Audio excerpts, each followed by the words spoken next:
ऊंचाइयों के बारे में कहा जाता है दोस्तों कि ऊंचाइयों पर कौन नहीं पहुंचना चाहता, परंतु ऊंचाइयों पर वही पहुंचते हैं। ऊंचाइयों पर कौन नहीं पहुंचना चाहता, लेकिन ऊंचाइयों पर वही पहुंचते हैं दोस्तों जो प्रतिशोध के बजाय परिवर्तन की सोचते हैं। और इसी परिवर्तन की श्रृंखला में आप सब में परिवर्तन लाने के लिए आपसे जुड़ा है एनएल स्टडी। तो आप भी बिना किसी देरी के परिवर्तन लाने के लिए अपनी परिस्थितियों, अपने समाज, अपने व्यक्तित्व, इन सब में परिवर्तन लाने के लिए जुड़िए अपने पसंदीदा चैनल एनएल स्टडी के साथ। और इन्हीं पंक्तियों के साथ आप सबका एनएल स्टडी में स्वागत है दोस्तों। और आज हम संख्या पद्धति से संबंधित कुछ अन्य जानकारियां लेकर हाजिर हैं। और आज की इस कड़ी में हम किसी घात संख्या का इकाई का अंक ज्ञात करना, इस कथन के साथ, इस टॉपिक के साथ वीडियो का आगाज़ करने जा रहे हैं दोस्तों। तो बिना किसी देरी के शुरू करते हैं आज का ये लेसन। किसी घात संख्या का इकाई का अंक ज्ञात करना किस प्रकार से संभव होता है। यदि किसी संख्या का इकाई का अंक, हमारे अंक कितने होते हैं, सीधे हम पहलू पर आते हैं। 0, 1, 2, 3, 4, 5, 6, 7, 7, 8 और 9। कुल कितने अंक हो गए? 10 अंक होते हैं। इन 10 अंकों में एक 9 को छोड़ दो, एक 4 को छोड़ दो। दोनों पूर्ण वर्ग संख्याएं हैं। ऐसे याद नहीं रहता तो ऐसे याद रख लो। 4 को छोड़ दिया, 9 को छोड़ दिया, दोनों पूर्ण वर्ग संख्याएं हैं। इसके अलावा बचे कितने? 0, 1, 2, 3, 0, 1, 2, 3, 4 तो ये, और 5, 6, 7, 8, 4 ये, कुल 8 अंक बचे हैं। मैं ये क्यों बता रहा हूँ आपको, आप सब जानते हैं, लेकिन आगे जो हम नियम पढ़ेंगे उनके हिसाब से मैं आपको ये बता रहा हूँ कि एक तो 4 छोड़ दीजिए, एक 9 छोड़ दिए। इन दोनों अंकों को एक बार स्वतंत्र छोड़ दीजिए, बाकी बचे 8 अंक। इन 8 अंकों में देखिए 2 तो यहाँ से लीजिए, 0, 1, पहला दूसरा ले लिया। और आगे का 4 के आगे के जो 4 अंक हैं, 4 से आगे 5, 6, 7, 8, इनमें से 2 अंक ले लीजिए, 5 और 6।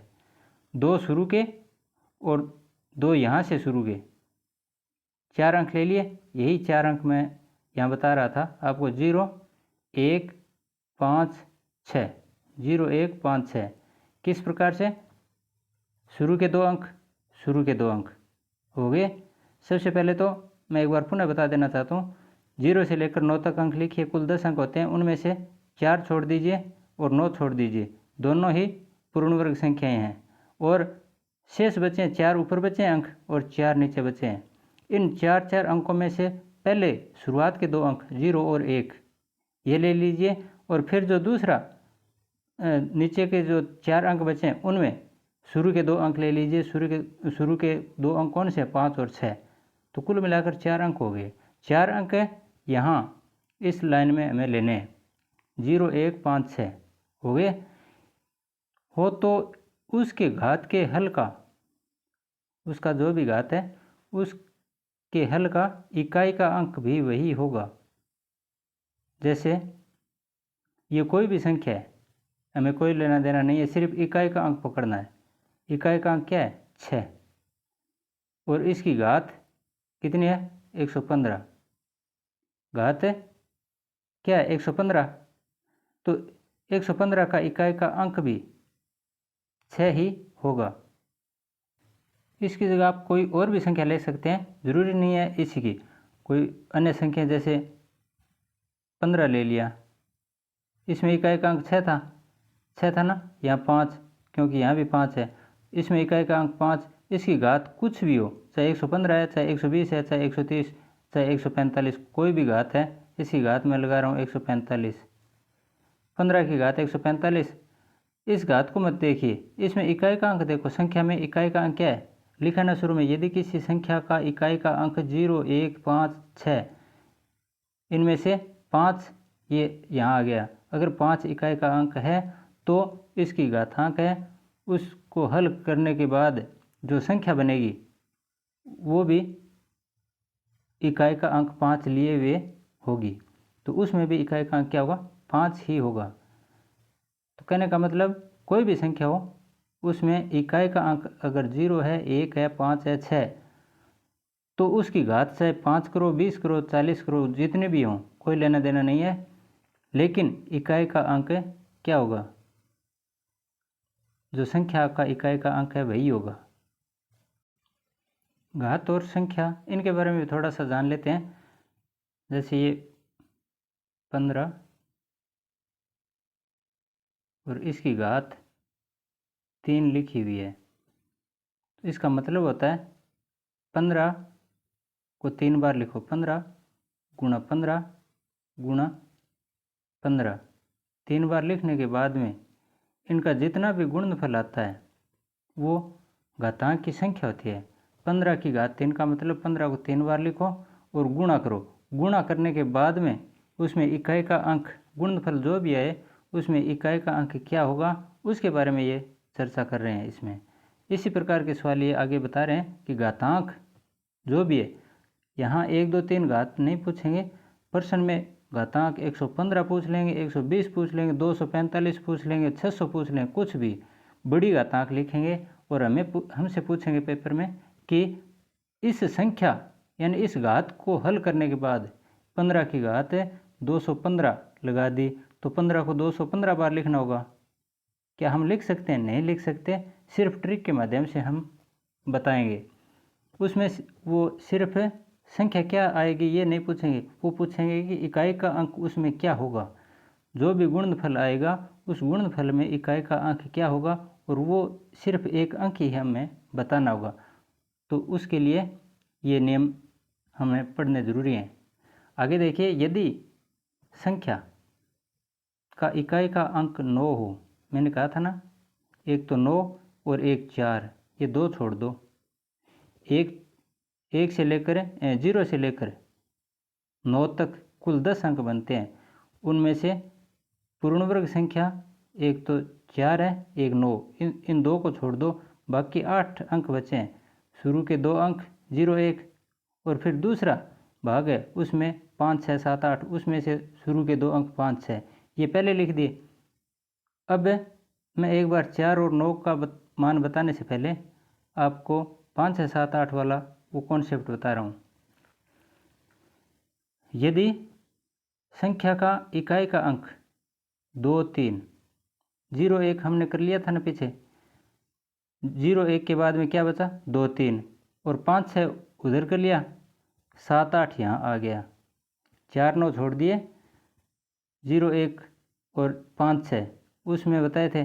लेकिन अब 2, 3 और 7, 8 अगर ये इकाई के अंक हैं, कहने का मतलब इकाई का अंक कौन सा, अगर घात में कोई संख्या है 1, 4, 3, इसमें इकाई का अंक क्या है, 3 है ना, ये 3, तो ये 3 इसमें इकाई का अंक, 2 इकाई का अंक, 3 की जगह 2 भी आ सकता है, 7 आ सकता है, 8 आ सकता है। अगर ये इकाई के अंक हों तो घात में 4 का भाग लगा दो, जो भी घातांक है, जैसे 143 है, इसकी घात 21 कर दो, 143 की घात 21। अब इसमें इकाई का अंक क्या होगा, 143 की घात 21 का मतलब 143 को 21 बार लिखो और सब का गुणा करो। गुणा करने के बाद जो भी संख्या आएगी, पता नहीं वो कितनी बड़ी संख्या होगी, जो भी संख्या आएगी उस संख्या में इकाई का अंक यानी दाईं तरफ से पहला अंक कौन सा होगा। तो इसके लिए क्या करना पड़ेगा, हमें इसमें लिखा है घात में 4 का भाग देते हैं। इस संख्या को छोड़ दीजिए, हमने सबसे पहले देख लिया इकाई का अंक 3 है, 3 की जगह 2 भी हो सकता है, 7 हो सकता है, 8 हो सकता है। अगर ये इकाई के अंक हैं तो पूरी संख्या को छोड़ दो, सिर्फ घातांक पकड़ो। घातांक क्या है? 21। 21 में 4 का भाग लगाओ। 21 में 4 का भाग कितनी बार जाता है? 4 5 20। 21 में 4 का भाग कितनी बार गया? 4 5 20। शेष क्या बचा? 1। बस यही बात कहना चाहते हैं कि यदि शेषफल 1 हो, 4 का भाग लगाया, शेषफल 1 हो तो संख्या का इकाई का अंक ही हल का इकाई का अंक होगा। यानी हल क्या होगा? 143 को 21 बार लिखेंगे तो जितना गुणनफल आएगा वो हल होगा, और उस हल में इकाई का अंक क्या होगा? इकाई का अंक भी 3 होगा। इसमें लिखा है ना, अगर शेषफल 1 बचे तो इसमें 1 बचा है क्योंकि 21 में 4 का भाग लगाया, 1 शेषफल बचा, इसलिए इकाई का अंक क्या होगा? उस संख्या में भी 3 होगा। यहाँ चाहे कुछ भी अंक आ जाएं लेकिन इकाई का अंक 3 होगा, और इस संख्या में भी 3 है। अगर यहाँ इकाई का अंक 8 होता तो इस संख्या में भी इकाई का अंक 8 होता। समझ गए? आगे देखिए दूसरा, यदि शेषफल 2 बचता है, यहाँ घातांक अगर 21 की जगह 22 होती तो 22 में 4 का भाग लगाओ, 5 बार गया, शेषफल कितने बचे? 2। ये बात बताना चाहता है कि अगर शेषफल 2 बचते हैं, यहाँ 2 बचे हैं, तो इकाई का अंक है वो वर्ग के इकाई का अंक ही हल का इकाई का अंक होगा। अब इसमें 8 इकाई का अंक है, इसका वर्ग कीजिए। अब की बार 2 शेष बचा है, 2 शेष बचता है तब वर्ग करना है इकाई के अंक का। 8 का वर्ग क्या होता है? 8 8 64। बस ये 64 वाला इकाई का अंक है, यही उत्तर होगा। संख्या का इकाई का अंक क्या होगा? ये वर्ग का जो इकाई अंक है वो। चिंता न करें, इनसे संबंधित प्रश्न आएंगे वो हम चुटकियों में आगे हल कर देंगे, एमसीक्यू में लेके आऊँगा। आगे देखिए तीसरा, यदि शेषफल 3 बचे, यहाँ 22 की जगह हो सकता है 23 हो या अन्य कोई संख्या हो, यहाँ 3 शेष बचना चाहिए, जरूरी नहीं, यहाँ 19 भी हो सकते हैं। 22 की जगह 19 हो तो 4 का भाग लगाइए, 19 में 4 चौके 16, बचे कितने? 19 में से 16 घटाने पर 3 शेष बचे हैं। बस यही बात बताना चाहता है कि अगर शेषफल 3 बचे तो संख्या के इकाई के अंक का घन, यानी इकाई के अंक है इसका घन इकाई का अंक ही हल का इकाई अंक होगा। तो 8 का घन क्या होगा? इसमें इकाई का अंक 8 है और शेषफल 3 बचा तो इसका घन कर दो, यानी 8 गुणा 8 गुणा 8 करो। अगर 2 बचता तब तो 8 को 2 बार लिखते, सीधा सा कॉन्सेप्ट है। अगर 1 बचता है तो इकाई का अंक है उसको 1 बार लिखो। अगर 2 शेष बचते हैं तो 2 बार लिखो। अगर 3 शेष बचते हैं तो 3 बार लिखो।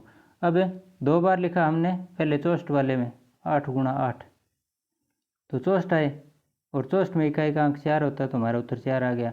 अब यहाँ 3 शेष बचा है तो 8 को 3 बार लिखिए, 8 गुणा 8 गुणा 8, 3 बार लिखेंगे तो कितना आता है? 8 गुणा 8 गुणा 8, 8 8 64, 64 को फिर 8 से गुणा करो, 8 सौ 32, इकाई का अंक 2 आता है ना। अब 512 आता है, इनका गुणनफल कितना आता है? 8 8 64, 64 का 8 से गुणा करेंगे तो 512। इकाई का अंक क्या है इसमें? 8 सॉरी 2, तो इसमें भी इकाई का अंक क्या होगा? 2 होगा। 4 की जगह क्या आ जाएगा? 2। अगली लाइन देखिए, यदि शेषफल 0 बचे तो संख्या के इकाई के अंक की घात 4 का हल ही अभिष्ट इकाई का अंक होगा। अब एक बार तो 1 आया, फिर 2 आया, फिर 3 आया, अब की बार 0 आ गया। 0 आने का मतलब है भाग पूरा पूरा जाता है। यहाँ 22 की जगह अगर घातांक 16 है, कितने? 16, जरूरी नहीं 16 कोई भी हो सकती है, लेकिन मैंने माना है 16। अगर 16 घातांक है तो 16 में 4 का भाग लगाइए, कितनी बार जाता है? 4 चौके 16, शेष कितने बचे? 0। बस ये 0 आ गया। शेष अगर 0 बचता है तब क्या करेंगे, इकाई का अंक है उसकी घात 4 करेंगे। इकाई का अंक कोई भी है, जैसे संख्या हमारी 1 2 3 2 ये संख्या है और इसकी घातांक है 16। तो 16 में 4 का भाग लगाया, 0 आया शेष। अगर 0 आया तो इस संख्या का इकाई का अंक पकड़िए 2 और इसकी घात 4 कर दीजिए। 2 की घात 4 करने का मतलब 2 को 4 बार लिखो, 2 गुणा 2 गुणा 2 गुणा 2। अब इनका गुणनफल करो, 2 2 4, 4 2 8, 8 2 16। इसमें इकाई का अंक क्या आया, 6। बस यही हमारा उत्तर होगा। इस प्रकार दोस्तों ये घातांक के नियम से संबंधित 0 1 5 6 2 3 7 8 ये बात हम समझ गए हैं। अब मैं 4 और 9 वाला वो मान बता देना चाहता हूँ। यदि संख्या का इकाई का अंक 9 हो, 9 वाली कोई इकाई की संख्या आपको ध्यान में होगी, जैसे मैं लिख रहा हूँ 9 ही लिख दिया या 19 लिख दिया, इसमें इकाई का अंक क्या है 9 और संख्या का इकाई का अंक 9 हो और घात विषम है। अगर इसकी घात विषम है यानी 19 की घात विषम क्या होगी, 3 5 7 9 इस प्रकार। अगर इसकी घातांक विषम है तब क्या करेंगे, हल में इकाई का अंक 9 होगा, घातांक 3 है यानी विषम है, इसकी जगह कोई भी घातांक हो सकती है, 33 भी हो सकती है, 543 भी हो सकती है। 19 की घात 543 तो उसमें विषम संख्या आ गई घातांक, तब क्या होगा, इसमें इकाई का अंक 9 यही होगा। और दूसरा देखिए, यदि घात सम है, यहाँ 3 की जगह अगर घात सम आ गई, 2 आ गई, 4 आ गई, 6 आ गई, 8 आ गई इस प्रकार, तब क्या होगा, इकाई का अंक 1 होगा। जो उत्तर आएगा हमारा, हल आएगा, उसमें इकाई का अंक क्या होगा 1। 19 का 19 से गुणा करो और उसका इकाई का अंक देखिए, 19 9 में 81, 81 में इकाई का अंक 1 होता है। और यहाँ घातांक क्या थी विषम, यानी 9 की घात 3 करने पर 9 में 81, 81 को फिर 9 से गुणा किया, 729 आए थे। तो कहने का मतलब है, अगर 9 की घातांक हम देख रहे हैं, कोई भी इकाई का अंक 9 है, उसकी घातांक अगर विषम है तब तो जो प्राप्त गुणनफल होगा उस गुणनफल का इकाई का अंक 9 होगा। अगर सम है तो 1 प्राप्त होगा। यदि संख्या का इकाई का अंक 4 हो,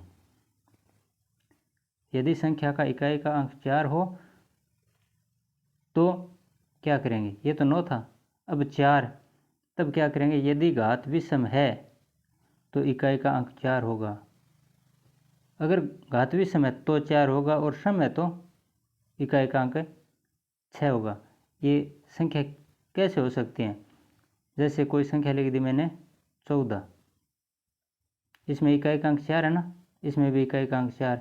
अब इसकी घात अगर सम है, सम का मतलब है 8 लिख दी मैंने, 8 एक सम संख्या है, तब तो इसमें गुणनफल कितना भी आए लेकिन गुणनफल का इकाई का अंक पूछते हैं, तो इकाई का अंक क्या होगा, अगर घात सम है तो इकाई का अंक 6 होगा इसमें। और इसी 14 में अगर घातांक विषम है, यहाँ 7 लिख दिया, तब क्या आएगा, इकाई का अंक 4 होगा। बस ये याद रखना है, इकाई का अंक 4। दोस्तों गणित से संबंधित ये जानकारियाँ मैं आपको दे रहा हूँ और ये हर किसी के समझ में आना भी बहुत मुश्किल हो सकता है, लेकिन कठिन नहीं है। जो हम हमेशा करते आ रहे हैं वही सवाल हैं, और जिनके सिलेबस में ये प्रश्नावली है संख्या पद्धति वाली, उनके लिए तो ये बहुत इम्पोर्टेंट हो जाती है और उनके समझ में भी आराम से आते हैं। और जिनके सिलेबस में ये प्रश्नावली लगती नहीं है उनको थोड़ा कठिन ज़रूर लग सकता है, लेकिन जिसके सिलेबस में ये प्रश्नावली है तो उनको एक बार, दो बार, तीन बार, बार बार रिवीजन करके इसको समझना बहुत ही ज़रूरी है, क्योंकि पूरी गणित की रीढ़ की हड्डी बस यही प्रश्नावली मानी जाती है। यहीं से आगे गणित स्टार्ट होता है। चलिए आगे हम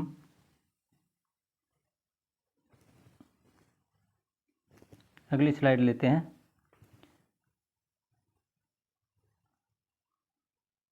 ये तो कर लिया हमने। संख्याओं के योग, योग का मतलब होता है जोड़, ज्ञात करने के सूत्र। सूत्र ये कई बार पूछते हैं। तो लगातार n प्राकृत संख्याओं का योग, यानी लगातार प्राकृत संख्याएं हैं जिनको हमने पीछे पढ़ा था, प्राकृत संख्याओं को n से दर्शाते हैं। तो लगातार n प्राकृत संख्याएं हैं, उनका योग क्या होता है? योगफल ज्ञात करने के लिए सूत्र n प्लस 1 बटे 2। ये बटे 2 है, n का गुणा किया है n प्लस 1 से। इसको ऐसे भी लिख सकते हैं n और n प्लस 1 बटे 2, ऐसे भी लिख सकते हैं।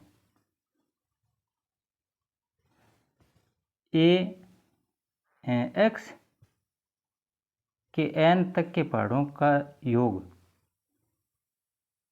या गुणजों का योग, x कोई भी है, संख्या है, 8 है, x की जगह 8 ले लो, 5 ले लो, जो भी है, उसके n तक के पहाड़ों का योग, यानी उसके 8, अगर x की जगह हमने 8 ले लिया, उसके n की जगह 7 ले लिया, तो 8 के 7 तक पहाड़ों का योग क्या होगा? उनका योग ज्ञात करने के लिए सबसे पहले तो जो संख्या वो लिखेंगे, फिर जहाँ तक पहाड़े बोले हैं वो लिखेंगे, यानी 8 गुणा 7, और फिर ब्रैकेट में x में से 1 घटा दो, यानी 8 संख्या लेती है x की जगह हमने, उसमें से 1 जोड़ दो, घटाना नहीं है, जोड़ना है, सॉरी। तो उसमें 1 जोड़ दो, 8 प्लस 1 9, ये 9 का और 7 का और 8 का गुणा कर दिया। यहाँ 7 8 9 मैंने माने हैं, एक बार आप x की जगह कुछ भी खुद अभ्यास करने के लिए संख्या मान सकते हैं। 20 का पढ़ा बोलिए, 7 तक बोलिए, 20 का पढ़ा 14 तक बोलिए, कैसे भी, लेकिन यहाँ सूत्र हमेशा याद रखना है xn ब्रैकेट x प्लस 1 बट्टा 2, यानी इनका गुणनफल करके जो भी मान आएगा उसमें 2 का भाग लगाना है अंत में। लगातार n तक की प्राकृत संख्याओं के वर्गों का योग, प्राकृत संख्याओं के वर्गों का योग ज्ञात करने के लिए सूत्र होता है n ब्रैकेट n प्लस 1 और ब्रैकेट बंद ब्रैकेट शुरू 2n प्लस 1 और पूरा जो भी गुणनफल है उसमें 6 का भाग बटे 6। इसी प्रकार ये सूत्र हैं दोस्तों, आपको समझने के साथ ये याद करने ही पड़ेंगे। लगातार n तक की प्राकृत संख्याओं के घनों का योग, घनों का योग करने के लिए n प्लस 1 बटे 2, n तक की सम संख्याओं के योग, ये n प्लस 2 बटे 4। लगातार n सम संख्याओं का योग n प्लस 1। ये आप समझ जाओ कि n का मतलब, यहाँ n हम 5 ले लेते हैं, तो n प्लस 1 क्या होगा? 5 प्लस 1, 5 इंटू, यहाँ गुणा करके 5 और 1 6 बराबर 6 5 30। इस प्रकार से मैंने 5 समझाने के लिए लिखा है, वैसे ये सम है, संख्याएं सम होती हैं, मैंने सिर्फ समझाने के लिए ये 5 लिखा है। लगातार n विषम संख्याओं का योग n का वर्ग होता है। लगातार n तक की विषम संख्याओं का, इसमें और इसमें फर्क है, n तक की विषम संख्याओं का योग बड़ा ब्रैकेट मझला ब्रैकेट छोटा कोष्ठक शुरू n प्लस 1 बटे 2, और ये जितना भी मान आता है इस पूरे कोष्ठक में जो भी मान आएगा उसका वर्ग करना है, यानी उसका स्क्वायर। आगे देखिए, सामान्य अंकों को रोमन अंकों में लिखना। सामान्य अंक होते हैं। ये वैसे तो आपको आते हैं, लेकिन फिर भी कई बार दिक्कत आ जाती है। जो सरल सवाल होते हैं वो हमें उलझा सकते हैं, तो हमें थोड़ा इनको भी रिवाइज कर लेना चाहिए। 1 को आई से लिखते हैं, आई का 1, ये अंग्रेजी ABCD वाले शब्द हैं, अक्षर हैं। 2 को डबल आई से लिखो, 3 को ट्रिपल आई, 4 को 4 से पहले मैं 5 बता देना चाहता हूँ। 5 V का होता है, और x का 10, x का 10 है, V का 5, L का 50। ये मैं क्यों बता रहा हूँ, क्योंकि 50 से पीछे के ज्ञात करना और 50 से आगे के अंक ज्ञात करना, 5 से पिछला अंक ज्ञात करना और 5 से अगला अंक ज्ञात करना, इस प्रकार अंक ज्ञात करने के लिए अगर 5 के पीछे का अंक ज्ञात करना है तब तो 1 कम कर देते हैं, यानी 5 से पीछे 4 होता है तो वो 1 कम हो गया, और पिछला और आगे यानी 5 से बढ़कर आगे की संख्या क्या आती है 5 के बाद में, वो 6, तो वो बाद में जुड़ी है तो 1 को बाद में जोड़ देंगे। 4 के लिए पीछे 1 लगाते हैं और 6 के लिए आगे 1 लगाते हैं, यानी बाद में। जो बाद में आता है वो बाद में 1 लगाएंगे, और जो पहले आता है उसके लिए पहले 1 लगाएंगे। 1 आई का होता है, तो आई वी का कितना हो गया 4, और वी आई का 6। इसी प्रकार 10 से अगर हमें 9 लिखना है तो x के ठीक पहले आई लगा दो, 9 हो गया। अगर 11 लिखना है तो x के बाद में आई लगा दो, 11 हो गया। अब देखिए l का 50 है, l का है, हमें 40 लिखना है तो 40 l से 10 पहले आता है, यानी पहले, तो l से पहले लगा दो 10, यानी x पहले लगा दिया, l से पहले क्या लगा दिया x, और l के बाद में x लगाएंगे, यानी l x बाद में लगाएंगे तो ये 60 हो जाएगा, और l के पहले x लगा दिया तो 40 हो जाएगा। इसी प्रकार से अन्य शब्द भी देख लेते हैं। c से 100 हो गया, c का 100। अगर हमें 90 लिखना है तो c में से 10 घटा दो, अगर 110 लिखना है तो c में 10 जोड़ दो। दाएं तरफ लिखेंगे तो जुड़ जाएगा, बाएं तरफ लिखेंगे तो कम हो जाएगा। d के 500 होते हैं, m के 1000, m के 1000, d के 500, c के 100, l के 50 और 10 तक तो आपको आते ही हैं, कोई दिक्कत ही नहीं है। हाँ, ये थोड़ा ध्यान रख लेना, पहले पूरा 100 नहीं पूछेंगे, 100 से ठीक पहले की संख्याएं पूछ सकते हैं, जैसे 91, 92, 93, 94, 95, 96, 97, 98, 99 तक पूछ सकते हैं, 90 पूछ सकते हैं, 101 पूछ सकते हैं। तो 101 पूछेंगे तो सी में 1 जोड़ दो, बस आई जोड़ दिया। अगर 105 पूछते हैं तो सी में क्या जोड़ दिया, वी जोड़ दिया, वी के 5 होते हैं। इसके बाद में हमें देखते हैं अभाज्य गुणनखंडों की संख्या ज्ञात करना। अभाज्य गुणनखंड होते हैं, उनकी संख्या किस प्रकार ज्ञात की जाती है। अभाज्य गुणनखंड समझते हैं ना, मैं एक अभाज्य गुणनखंड बता देना चाहता हूँ आपको। जैसे ये 15 है, 15 के अभाज्य गुणनखंड करेंगे तो 3 का भाग 1 का भाग जाता है एक तो इसमें, और क्या जाता है 3 का और 5 का। 1 को मत देखिए आप, 3 और 5 ये इसके अभाज्य गुणनखंड हो गए। 5 से 15 यानी अभाज्य संख्याएं। 15 के ऐसे टुकड़े करने हैं जो अभाज्य संख्याएं हों, उनको हम अभाज्य गुणनखंड कहते हैं। अभाज्य संख्याओं के बारे में हम पीछे पढ़ चुके हैं। तो 3 एक अभाज्य संख्या, 5 भी एक अभाज्य संख्या है।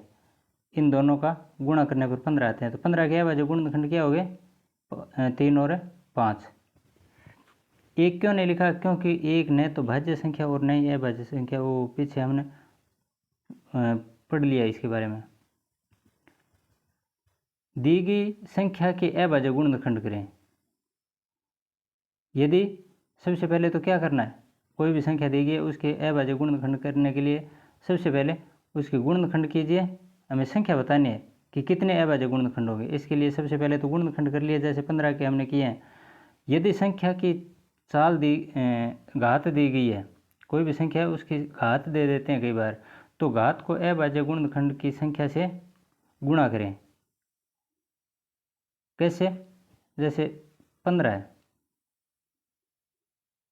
15 की घात 4 लिख दिया। अब बताइए गुणनखंडों की संख्या क्या है, तो हम बिना किसी चक्कर में पड़े सीधे 15 गुणनखंड कर देते हैं। इसके अभाज्य गुणनखंड क्या हो गए? 3 गुणा 5, किसके हैं ये? 15 के, अभी किए थे हमने। और इसकी घातांक है 4।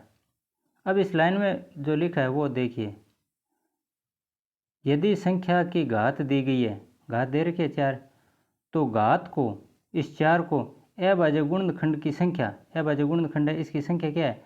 एक 3 है और एक 5 है। संख्या क्या होगी? 2। अभाज्य गुणनखंडों की संख्या कितनी होगी? 2। एक ये, इनको गुणा कर दीजिए किसी घात से, तो 2 गुणा 4 बराबर 8। इस प्रकार गुणनखंडों की संख्या कितनी आएगी? 8 आएगी। आगे भी उदाहरण दे रखे हैं, जैसे 210 में अभाज्य गुणनखंडों की संख्या बताएं। 210 में अभाज्य गुणनखंड किस प्रकार से आएंगे? 2 गुणा 3 गुणा 5 गुणा 7, ये 210 के अभाज्य गुणनखंड है। तो कुल कितने गुणनखंड हो गए? 4। 1 2 3 4। इसी प्रकार 42 की घात 5, 42 की घात 5 ऐसे लिख सकते हैं हमें, ये 42 और इसकी घात है 5। अब इसके गुणनखंडों की संख्या बताओ। इसमें क्या होगा? पहले 42 के गुणनखंड कर लेते हैं। 2 गुणा 3 गुणा 7 है, 3 आगे, कितने गुणनखंड है? 42 के 3, 7 21, 21 2 42, तो 3 आगे। अब इनको गुणा कर देते हैं घात से। घात कितनी? 5 है, 5 है ना, इस 5 से गुणा कर देते हैं। 3 गुणा 5 बराबर, गुणनखंडों की संख्या कितनी आ गई? 15। ध्यान रहे दोस्तों, यहाँ हम गुणनखंडों की संख्या ज्ञात कर रहे हैं, संख्या ज्ञात नहीं कर रहे हैं। हम कोई भी संख्या ज्ञात नहीं कर रहे हैं। पीछे भी संख्या ज्ञात नहीं की थी हमने, सिर्फ इकाई का अंक ज्ञात कर रहे थे। पीछे जितने भी घात वाले हमने सवाल किए हैं उसमें इकाई का अंक ज्ञात कर रहे थे, लेकिन यहाँ गुणनखंडों की संख्या ज्ञात कर रहे हैं। संख्या वहाँ भी ज्ञात नहीं की थी और संख्या यहाँ भी ज्ञात नहीं कर रहे हैं। आगे देखिए, समांतर श्रेणी और गुणोत्तर श्रेणी, ये क्या होती है? ऐसी श्रेणी जिसमें अंतर समान हो। समांतर तो जोड़ घटाव से संबंधित, यानी अंतर घटाव होता है, और गुणोत्तर ये गुणा भाग से संबंधित, ये जोड़ घटाव से संबंधित, ये गुणा भाग से संबंधित। यहाँ अंतर समान हो वो समांतर श्रेणी कहलाती है। इसमें प्रथम पद ए होता है, अंतिम पद 1 तथा सर्वांतर डी, और पदों की संख्या होती है n पदों की संख्या। ये अलग अलग याद रख लो आप। ए को पहला पद कहेंगे, और अंतिम पद श्रेणी आप कक्षा 10 में पहले पढ़ चुके हैं। समांतर श्रेणी की जो 10वीं कक्षा में एनसीईआरटी में 5वीं प्रश्नावली होती थी शायद, उसमें आपने अच्छे ढंग से पढ़े थे कौन सी समांतर श्रेणी होती है, कौन सी गुणोत्तर श्रेणी होती है। मैं यहाँ फिर से आपको दोहरान करा देता हूँ, पुनरावृत्ति करा देता हूँ उनकी। तो 2 4 6 8 इस प्रकार श्रेणी होती है। देखिए ध्यान से, 4 में से 2 घटाने पर 2, 6 में से 4 घटाने पर 2, 8 में से 6 घटाने पर 2। कहने का मतलब अंतर घटाव किया मैंने। दूसरे पद में से पहला पद घटाया, तीसरे पद में से दूसरा पद घटाया, इसी प्रकार 15वें पद में से 14वां पद घटा दो, अंतर बराबर आएगा। इसी को बोलते हैं सार्वंतर। सार्वंतर डी कितना है इसमें? 4 में से 2 घटाया 2, डी इसमें 2 आ गया। और पहला पद ए देखिए, पहला पद है, पहला पद ए क्या है इसमें? 2। और पदों की संख्या यहाँ तक तो 1 2 3 4 है। पदों की संख्या कितनी है? 4। लेकिन कई बार यहाँ लिख देते हैं 12वां पद या 12 पद, 12 पद इस प्रकार लिख भी देते हैं। तो पदों की संख्या अगर लिखा हुआ है तो 12, वरना ये देखिए 4 पद हैं। निरूपित करते हैं। और अंतिम पद अगर 12 पद दे रखे हैं तो 12वां पद क्या होगा, 1 मानकर चलते हैं इस सूत्र के आधार पर। यहाँ nवां पद या 12वां पद ज्ञात करना है, ये 12 लिखें और हमें इस श्रेणी में 12वां पद ज्ञात करना है, तो n की जगह 12वां पद बराबर है a की जगह 2 लिख दो, प्लस की जगह प्लस लिख दो, और n की जगह 12 माइनस 1, 12 में से 1 गए 11, और d की जगह 2। सीधा सा कॉन्सेप्ट है, n माइनस 1 जो भी पद ज्ञात करना उसमें से 1 कम कर दो और d का गुणा कर दो उसके साथ। इसी सवाल में जो अभी मैं ये बता रहा था, इसमें देखिए a की जगह nवां पद ज्ञात करना है हमें, तो इसके लिए हम क्या करेंगे, सबसे पहले बराबर का निशान लगाओ। a की जगह a का मान 2 है, पहला पद, प्लस की जगह प्लस लगा दिया, फिर कोष्टक की जगह कोष्टक लगा दिया। n माइनस 1 को सीधा लिख दो आप, n का मतलब 12 है, 12 में से 1 घटा दिया 11, क्या 11। d की जगह d का मान कितना है, 4 में से 2 घटाए 2। अब इसको हल करो, 2 प्लस 11 का 2 से गुणा किया, 11 2 22 बराबर 22 और 2 24 उत्तर आ गया। इस प्रकार से ज्ञात करने होते हैं। 12वां पद कितना है, 24। n पदों का योग ज्ञात करने के लिए, ये तो 12वां पद था, लेकिन इनका योग ज्ञात करने के लिए सूत्र थोड़ा सा अलग हो जाता है। n a प्लस 1 बटा 2, ये पूरा हल करने के बाद उसके बटा 2, ये मान रखोगे तुरंत समझ में आ जाएगा। गुणोत्तर श्रेणी ऐसी श्रेणी जिसमें गुणा का अंतर समान हो, गुणोत्तर श्रेणी कहलाती है। इसमें प्रथम पद a, उसमें भी a था, पदों की संख्या n, उसमें भी n थी, और सर्व अंतर उसमें d था, यहाँ r लेते हैं। सर्व अंतर क्या है, r, लेकिन उसमें क्या था, डिफरेंस d। nवां पद, यहाँ nवां पद क्या होता है, ज्ञात करने के लिए सूत्र होता है a गुणा r की घात n माइनस 1, यानी nवां पद ज्ञात करने के लिए a गुणा r की घात है n माइनस 1 का मतलब अगर 12वां n का मान 12 है तो यहाँ 11, अगर n का मान 20 है तो यहाँ 19, r की घात क्या हो जाएगी 19। अगर n का मान 20 है तो 19 है, अगर n का मान 40 है तो 39, अगर n का मान 8 है तो r की घात है 7। इस प्रकार से ये सूत्र काम करेगा।